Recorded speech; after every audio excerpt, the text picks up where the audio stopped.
Hello, good day everyone. Nadita sa Toledo karon. We're doing for house inspection. Model ni ang balay townhouse diri sa Toledo. So mo ani ang ground floor, atong living room, dining room, and of course our tiny kitchen. And kini nga room or door going to outside for your laundry area.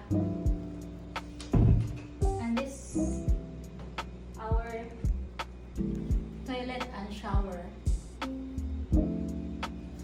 Let's proceed to the second floor.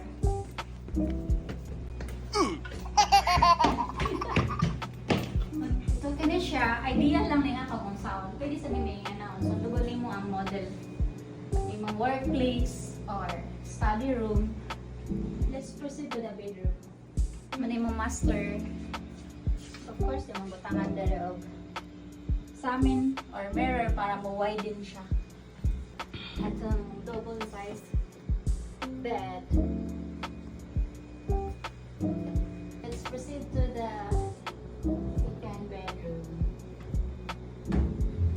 Bedroom for your children. Idea ra ni ha kung ingani ani mo ko na ka child, pero pwede ra sa jud usa lang ka bedroom, which is master bedroom for you. Depende ra jud nimo kung saan nimo pag layout ang imong area. So kani siya sample lang ni, pwede ra sad nimo ni sundugon tanan. Ug mga rato, thank you so much for watching. I hope you like it. And bye na. Reservation fee is 15,000 pesos, 5,250 per month only. Get yours now.